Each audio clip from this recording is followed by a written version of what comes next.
After the trembling shock of Abraham Lincoln's assassination began to fade into the cold morning air of April 1865, the United States stood before a wound so enormous, so deep, and so overwhelming that even the most powerful voices of the nation struggled to find words for it.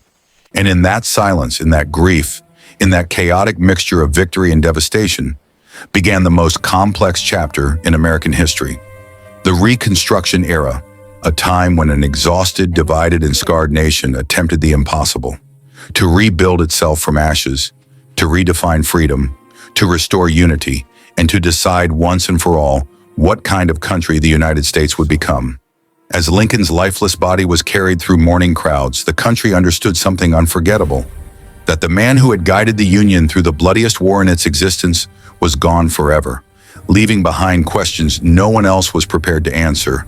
And into that vacuum stepped Andrew Johnson, a man whose stubbornness, temper, and political rigidity would collide violently with a nation desperate for healing.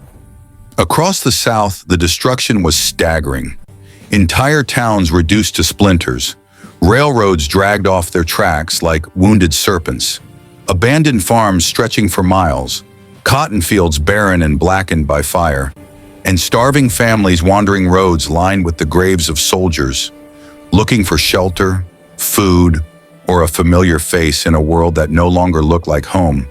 But perhaps the most powerful scene unfolding in this moment was the movement of millions of newly freed African Americans, men, women, and children, stepping for the first time into freedom that had been denied to them for centuries, carrying with them nothing but hope, faith, and the determination to build new lives, even as danger lurked around every corner. Formerly enslaved families searched desperately for loved ones sold away decades earlier. Mothers pinning notes on trees, fathers roaming from county to county, children asking strangers for the names of parents they barely remembered.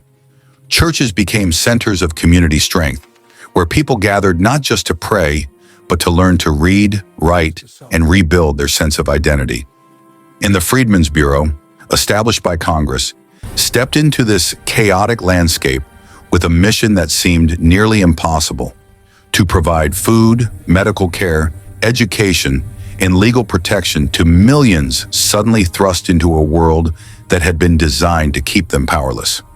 Teachers from the North, many of them young women, traveled long distances to establish schools in broken barns, abandoned cabins, and makeshift tents, where children of all ages sat eagerly with slates in their hands, hungry for knowledge, for possibility, for a future unlike anything their parents had known. And yet, even as these scenes of hope began to rise like small lights in the darkness, shadows moved across the South. Shadows of resistance, anger, and hatred. Many former Confederates refused to accept defeat, and in their defiance they created black codes, oppressive laws that attempted to keep freedmen in a state barely different from slavery, restricting their movement, forcing them into unfair labor contracts, and denying them basic rights. These laws enraged Congress, which believed the sacrifices of the Civil War meant nothing if freedom was not protected. And so began a bitter political war between the president and Congress, one that would define the future of Reconstruction. Andrew Johnson, who believed the South should be reintegrated quickly and with minimal punishment, clashed fiercely with radical Republicans who demanded strong federal intervention to guarantee civil rights and political power for African Americans. And their battle reached such intensity that Congress eventually impeached Johnson, making him the first U.S. president in history to face removal from office, an extraordinary sign of just how unstable the nation had become. But while Washington fought over laws and policies, real life in the South unfolded with raw, emotional complexity. Newly freed families built small communities known as Freedmen's Towns, where they raised homes from wood scraps, planted vegetables in burned soil, and created schools, churches, and community centers from nothing. African American men, exercising their right to vote for the first time, lined up outside polling stations with pride, determination, and fear, knowing that their choices represented not just their voices, but the voices of generations who had lived and died without a say in their own futures. For a brief and remarkable period, Black politicians won seats in local governments, state legislatures, and even the U.S. Congress, proving that democracy could expand and grow even after the worst national tragedy. Yet as progress rose like a fragile dawn, violent forces gathered once more. The Ku Klux Klan, born in secrecy and fueled by hatred, terrorized black communities with night raids, burned homes, threatened voters, and attacked teachers and political leaders, all with the goal of restoring white supremacy and crushing the new freedoms that Reconstruction had promised. Fear spread, but courage spread as well. Union soldiers, stationed across the South through the Reconstruction Acts, patrolled dangerous towns, protected voting stations, and enforced laws designed to weaken the KKK's influence. And Congress passed the 13th, 14th, and 15th Amendments, forever abolishing slavery, granting citizenship to all born in the United States, and protecting the right to vote regardless of race. These constitutional changes became the backbone of American civil rights, their importance echoing through centuries. But on the ground, the struggle continued day by day, with victories and setbacks shaping the lives of millions. Slowly, painfully, towns were rebuilt, railroads were repaired, new businesses opened, and the South's economy began transitioning from plantation slavery to wage labor.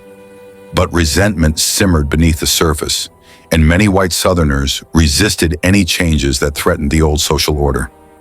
Meanwhile, the North grew weary of the constant political battles, the financial cost of military occupation, and the seemingly endless turmoil, and by 1877, after more than a decade of conflict, Congress struck a political compromise that removed federal troops from the South, effectively ending Reconstruction and leaving African Americans vulnerable to a new era of discriminatory laws known as Jim Crow. Though the formal Reconstruction period ended, its legacy endured in the millions of lives it transformed, the schools it built, the rights it guaranteed, and the courage it inspired, showing the world that rebuilding a nation is not only a matter of bricks and laws, but of hearts and hopes, of dreams and sacrifices, of people determined to rise even when the world seems determined to push them down. And as we look back at this turbulent, inspiring, heartbreaking era, we see more than a story of policy and politics. We see the story of America learning, failing, rising, and striving to become the nation it had always claimed to be. A nation where freedom is real, justice is possible, and hope survives even the darkest of storms. But as 1866 rolled in, America learned a painful truth. You can win a war and still lose peace. The battlefield had gone silent, but the fight for freedom, dignity, and justice had only just begun. The South lay in ruins, burnt fields, collapsed railroads, empty banks, and shattered pride. Millions of enslaved men and women, now free, stood at the edge of a new world with nothing but hope in their hands and scars on their backs. And the question that haunted every American was simple yet terrifying. How do we rebuild a nation that never truly stood united? Congress pushed forward, demanding real equality. Radical Republicans fought like warriors in suits, insisting that freedom meant more than broken chains. It meant protection, voting rights, schools, land, opportunity, and a future that could never again be stolen. The Freedmen's Bureau spread across the South like a new sunrise, opening schools, resolving disputes, rebuilding families torn apart by slavery. For the first time in American history, formerly enslaved people sat in classrooms, holding chalk, reading books, writing their own names. Proof that knowledge is often the first revolution. But progress has enemies, and Reconstruction had many. Former Confederates refused to accept defeat. They built black codes, laws designed to trap freedmen in another kind of slavery. They created fear, intimidation, and violence to stop black Americans from voting, owning land, or living freely. Secret groups like the Ku Klux Klan rose from the shadows, spreading terror in the dark, their masks hiding faces twisted by hate. They burned homes, attacked schools, and murdered those who dared challenge old power. Yet despite the danger, Black Americans pushed forward with unbelievable courage. They ran for office, built churches, opened businesses, reclaimed their families, and stepped into a future no longer controlled by slave masters. Men who had once been property now stood in government, state legislators, congressmen, even a senator. America had never seen anything like it. Meanwhile, President Andrew Johnson became a storm in human form. Instead of following Lincoln's path of fair rebuilding, Johnson chose leniency, pardoning former Confederates, allowing them to regain power, and blocking efforts to give freedmen real rights. Congress and the president clashed like thunder against stone. Johnson vetoed Reconstruction bills. Congress overrode them again and again. Eventually, this war of words led to the unthinkable, the first impeachment trial of an American president. But Reconstruction wasn't just politics. It was a spiritual transformation.